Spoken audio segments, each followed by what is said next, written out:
ஸ்ரீரங்கம் மோடி பொங்கல் விழாவில் மத்திய உள்துறை அமைச்சர் அமித்ஷா பங்கேற்று உள்ளார். பாஜக சார்பில் ஸ்ரீரங்கம் மோடி பொங்கல் விழா நடைபெற்று வருகிறது. அந்த விழாவில் அமித்ஷா பங்கேற்று உள்ளார். தற்போது கிடைத்துள்ள முக்கிய செய்தியாக பார்த்து வருகிறோம். ஸ்ரீரங்கம் மோடி பொங்கல் விழாவில் மத்திய உள்துறை அமைச்சர் அமித்ஷா பங்கேற்று உள்ளார். பாஜக சார்பில் ஸ்ரீரங்கம் மோடி பொங்கல் விழா நடைபெற்று வருகிறது. அந்த விழாவில் அமித்ஷா பங்கேற்று உள்ளார்.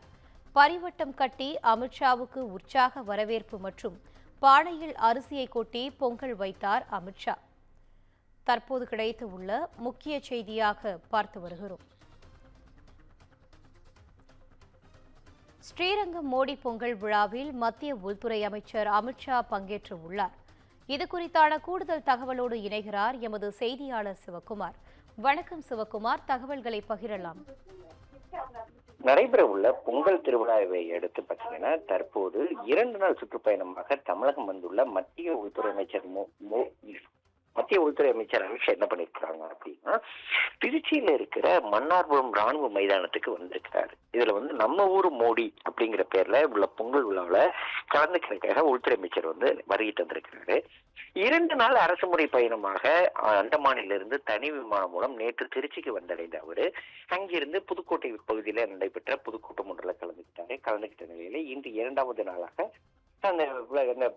அந்த விழாக்கள்ல கலந்துக்கிறாங்க. எப்படி பாத்தீங்கன்னா, திருச்சி மன்னார்புரம் ராணுவ மைதானத்துல நடைபெறுதுங்க நம்ம ஊர் மோடி அப்படிங்கிற பேர்ல இந்த பொங்கல் விழாவானது நடைபெறுது. இதுல கலந்துக்கிறதுக்காக அவர் இந்த வருகை தந்திருக்கிறாரு. அதாவது திருச்சிக்கு அவருக்கு மைதானத்துல தற்போது உற்சாக வரவேற்பு அளிக்கப்பட்டிருக்குது. அதே மாதிரி பொதுமக்கள் பொங்கல் வைக்கும் இடத்திற்கு நடந்து சென்ற அமித்ஷா அங்கிருந்தவங்களோட நன்றி தெரிவிச்சாரு. தமிழர்களோட பாரம்பரிய கலையான நாட்டுப்புற நடனம், ஒயிலாட்டம் ஆடி அவருக்கு வரவேற்பு அளித்ததோடு இல்லாம நாட்டுப்புற இசைத்தும் அமித்ஷாவிற்கு உற்சாக வரவேற்பானது அளிக்கப்பட்டது. மேடையில வைக்கப்பட்டிருந்த பொங்கல் பானையில பொங்கல் வைத்து தீபாரதனை காட்டி இந்து முறை வாக்கப்படி தீபாரதனை காட்டி அமித்ஷா வழிபாடு செஞ்சிருக்கிறாரு. 2 நாள் பயணமாக அவர் செஞ்சிருக்கிற அவரு இன்று தன்னுடைய இதெல்லாம் முடிச்சுட்டு திரும்ப டெல்லி செல்வார் அப்படின்னு சொல்லி எதிர்பார்க்கப்படுதுங்க. விவரங்களை வழங்கியமைக்கு நன்றி சிவகுமார்.